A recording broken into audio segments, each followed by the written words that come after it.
Check it out. Scarcity versus abundance. Basically, scarcity mindset to me is like you're living in fear. The spontaneous azuma. Overrated, underrated. So my sleeper is apple cider vinegar. Nice. Very, very, very underrated. ACV.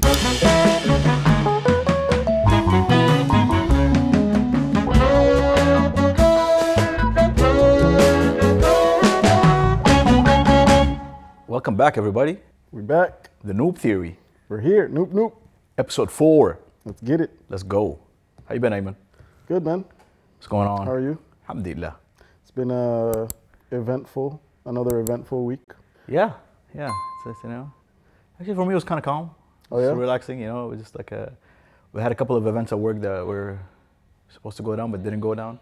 Nice. That's always good. It was great. And you know what? It's sometimes the bureaucracy here is actually kind of nice because you can always depend on it to delay things. And sometimes things being delayed is okay, Delays are not bad. Delays are not all bad. A lot of people think delays are bad. They're not. كل تأخير في أخيرة. There you go. You're right. That's it. Yeah, there's a blessing in every lateness. Yes, I like it.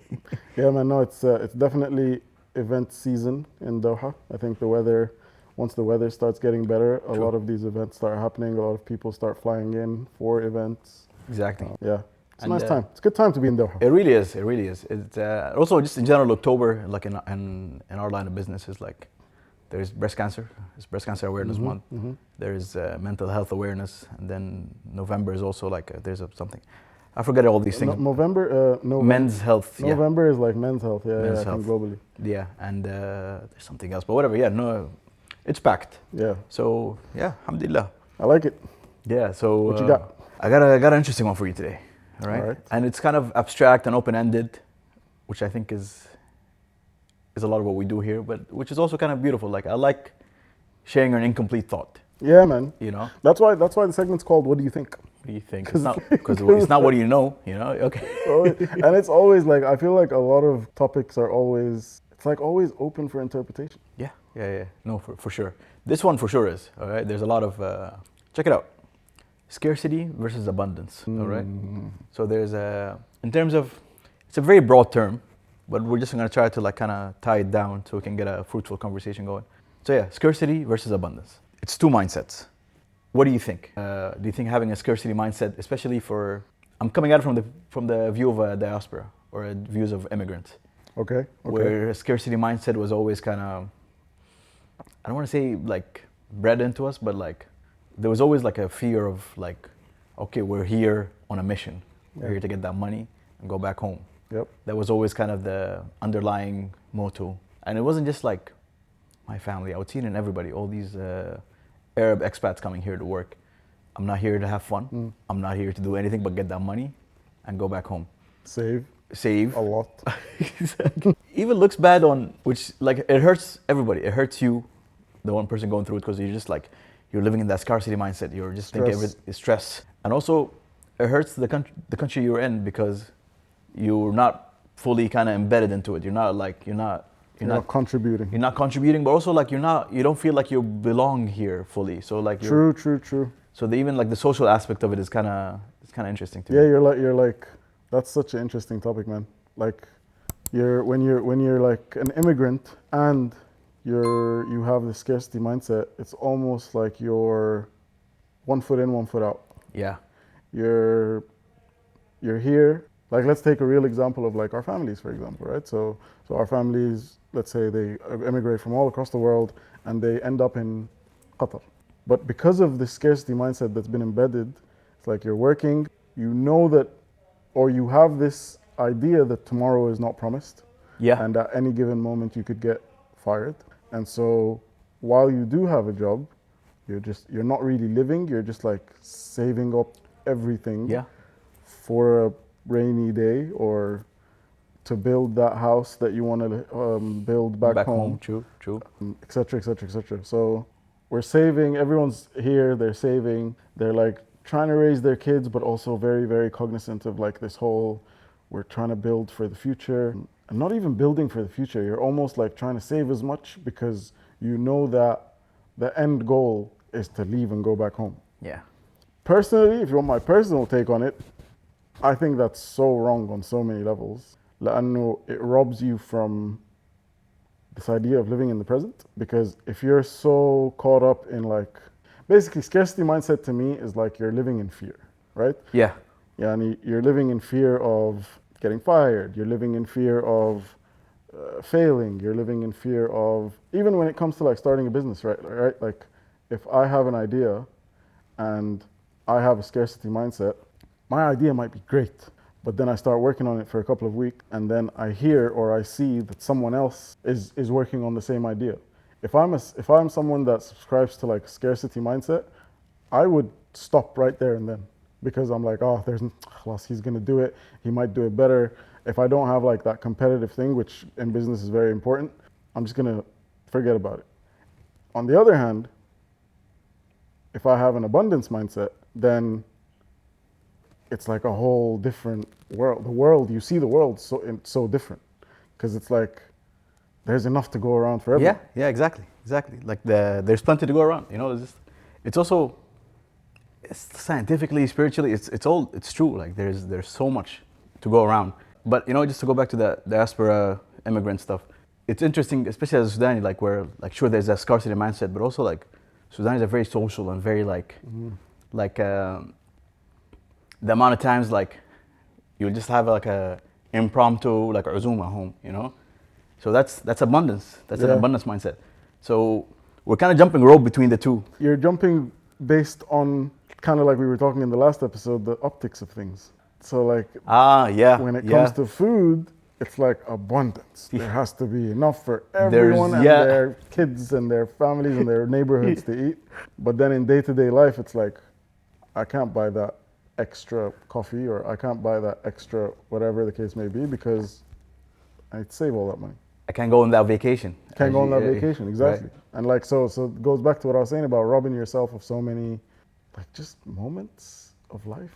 Like you're and I don't know. I'm because I'm so like abundance mindset, like so far, so deep in it, I don't even like think about the scarcity thing.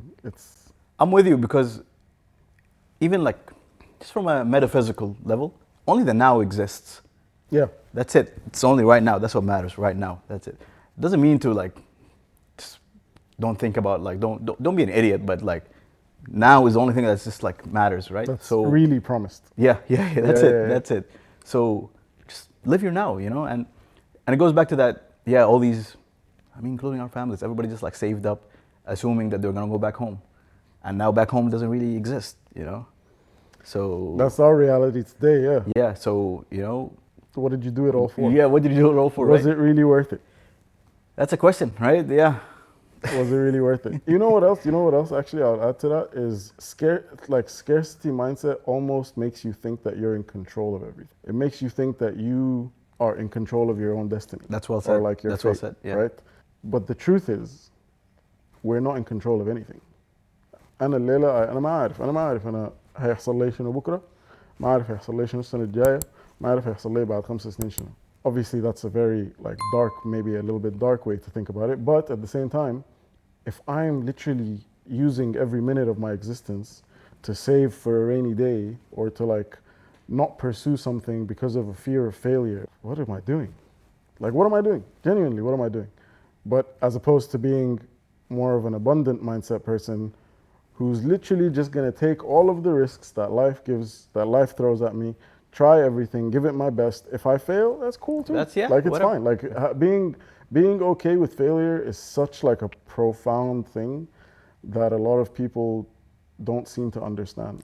And at least from people, I don't want to be like, I'm not pointing any fingers obviously, but I'm just saying I've come across a lot of people that are so fearful of failure. Yeah.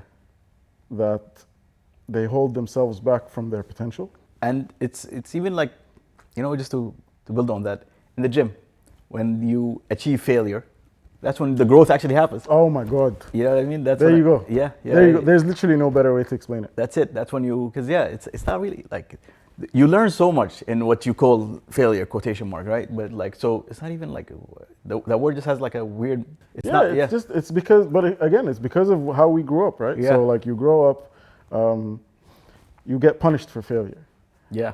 You come back with true. a bad grade, and it's like, how dare you? Yeah. This is So yeah. we build up this like very, very negative connotation with the word failure, with the That's word true. failure, or No, with, like even like F. F is the worst grade you can get. You know.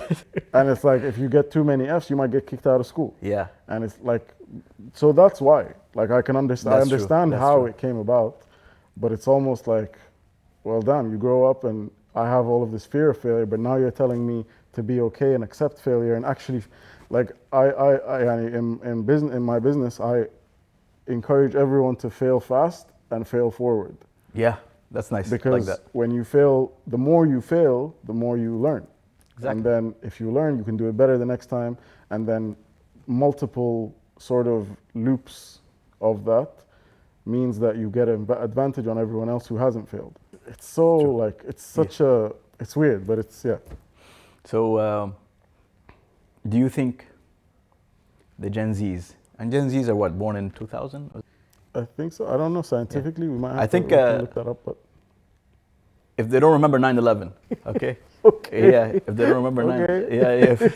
they're Gen Z. Which was 2001. 2001, yeah. So Gen Zs are 2000s and later. I guess, yeah, that makes sense. Okay, Yeah. fair enough. Shout out Damn, they're 9/11, I old. guess. 25 now. Yeah. Are we Gen Z? No. We're, I think we're Gen X. I think we're millennials. Yeah. Okay. You remember 9/11, right? Like yeah. live when it happened. Yeah, I was 9 years old. Yeah. Like you remember what you were doing, whatever. Like, I remember being at home and it was like the big news and everyone was in front of the TV watching the news. Yeah. No, you're not Gen Z. Yeah. Okay. You're cool. Yeah, I think the overwhelming majority of Gen Zs, they have that abundance mindset. They really do. They're not afraid to fail. They're not like, they're entrepreneurial, like they're just more like leaning towards that, you know? Yeah, I agree. I think there's like, and I think it's because of social media and them having so much access to information, which means they know everything. Or like, it's not that they know everything, but they have. It's so easy to find out what you don't know. That's true. And so, because fear comes from essentially not knowing what the consequences are. But if you have all the knowledge at the palm of your hand, then you have no reason to fear it. And so they're much more, I agree. Like, I think they're risk takers. They're much more risk taking than like our parents' generation, for example. Or I want to say our generation and a little bit older. Yeah. But they're definitely risk takers. I agree. Yeah, and it's cool to see. It's actually inspiring. You know? It's sick, man. Yeah. I think they're taking it a little bit too far in some cases. Like they're such risk takers that they don't care about the consequences. That's very true. Yeah. And there's a big difference there. Yeah. Like there's a big difference between knowing the consequences and still being willing to take the risk and fail, but then on the other hand, knowing the consequences, not caring about the consequences, and just failing for the sake of failing. Like it's No, it's an interesting dynamic there. But you know what? They're better off for having that than having the other way around. Like, of course. That's fixable. 100%. That's fixable. Like you learn to care. After, you know, like you take a few hits, you'll learn how to care. It just takes one. It just takes one bad one. That's true. It takes one bad L. Yeah. Get your L's in, get them out the way, you know, 100%. Learn how to roll with the L's. It's actually, it's essential. Yeah. Like for example, so I have a son, right? And so I see, like my son just started walking. And he's like, obviously he falls a lot. Like back in the day, every fall would be like, oh my God, he fell. But now I'm just like, exactly. So we turn the fall into an applause. Celebrate, yeah. And like even for my nephew, same thing. So whenever he falls, we clap because it's like, good, you fell. You're gonna learn from it. It's interesting, man. No, it really is. You know, just on the falling, I remember it was COVID times. It was a bit after it, maybe. But yeah, I decided I was already like 30 at the time, so I decided to, like, you know what, it's actually one of my friends. He was like, yo, let's get skateboards. Okay. I don't know how to skateboard. I never skateboarded in my life, you know. So like, I was like, you know what, sure, let's do it. So we get the skateboards and we're skating in the neighborhood, and and the fear of falling as an adult is terrifying, because like, yo, You have more to lose. You have way more to lose, you know, and nobody's clapping when you fall. Okay. But what you realize is that you fall a couple of times and you realize it's not that bad, and then that fear just disappears, and now you're just like skating and just like there. So honestly, that analogy applies to like so many things. Like it's very simple the way you said it, but it's actually very deep, because like a lot of, again, and because I'm very much like and I always try to encourage people to get out of their comfort zone, including myself. And it genuinely just takes a couple of falls. Yeah. Like you do something for the first time, you fall, you fail a couple of times, but then really you're like, that fall wasn't so bad. it's okay. And so then you're all right. I had a lot of fun prior to the fall, after the fall. So like, the fall was almost worth it. Yeah. You know. Like yeah. Oh man, so many gems this episode, bro. Wow. Yeah, no, we're dropping dimes today. You know. Yeah, man. Yeah, for real. I hope they don't go over anyone's head. Listen at 0.5x to make sure. Email Omar at the Noop for more gems. Check out Ayman at the Noobs for continuous flows of wisdom. All right. Like an analogy that I feel like it's associated to the abundance, scarcity is like the closed fist, open palm. Okay. The closed fist and open palm. So closed fist is like when you're having the scarcity, you're just like hanging on to everything, you know. But like, first of all, you're tense, you know, right? And you just like, you think you're holding on to things, but no, things can still like break, things can still fall through. It's versus the open palm where like, sure, you think on the surface it seems like things are gonna go through you, but I think the open palm analogy of like, it becomes a vessel of blessings and barakas. Like there's like, actually such a beautiful like Islamic thing where like, ma naqasa malun min sadaqa. That's so true. Like if you give away, sadaqah means like just a charity. Yeah. It doesn't decrease your money. You might think it does, and it might feel like it does at the moment, but in the grand scheme of things, you're coming at 100%. And Sarah, that's a great sort of Arabic or Islamic way to put it, but I guess that kind of is like manifestation, right? Exactly. So like when you open yourself to, when you put yourself in a place where you're like attracting positive energy, or essentially or manifesting positive things, or manifesting whatever it is that you're manifesting, you attract it. Yeah. Right? Because your energy is just in that mode of attracting things. When you're in to use the same analogy, when you're closed fisted, you're like almost guarding your energy. Yeah. And so that's actually beautiful, man. Everything that's coming towards you is bouncing back. That's true. But if you're open palm, everything is coming towards you. It's gonna flow through you and go. Yeah, exactly. Same. Man, oh my goodness. I mean, I know you guys are used to us like joking around, messing around here, but we're not bad. Look under the hood. Yeah, look under the hood. There's some things. There's more to us. There's layers. All right. You want to do some games? Let's do it. I love it. That was great. That was a great "What do you think" segment. Yeah. I think one of my favorites so far. No, I like that one too. It feels nice. You know, like I like leaving with like, oh, this is good. All right, let's get to the games. Game time. We'll try to stay within the same theme. Yeah. Okay, cool. So for overrated, underrated, good old reliable. Okay. I love it. Let's go. The hustle culture, right? The working 24/7. Overrated. Overrated. 100% agree. Overrated. Because it also comes from the scarcity mindset to an extent, you know? Like you're so fearful that you want to get something done, so you work on it for like 2 days straight. But really and truly, if you worked on it for a couple of hours focused, and then you took a break and you came back to it a couple of hours, you might be more productive. Actually, I'm pretty sure that's how you become more productive, you know? All right, that was nice and easy. Let's try another one. The spontaneous azuma.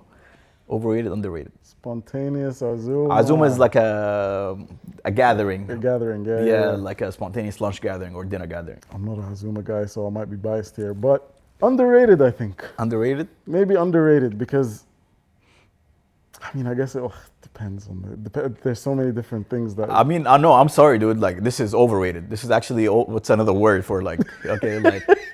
I've been scarred, Ayman, man. I've been scarred. You know, I like this. You don't heal what you don't reveal. So I'm putting it all out there. Stop with the spontaneous azumas. We all got things to do. All right. Okay. I don't want to be here. Okay. I guess I'm thinking about it from like a context perspective, because it could be just like me and you, a couple people gathering, ordering some food, and that's a spontaneous azuma.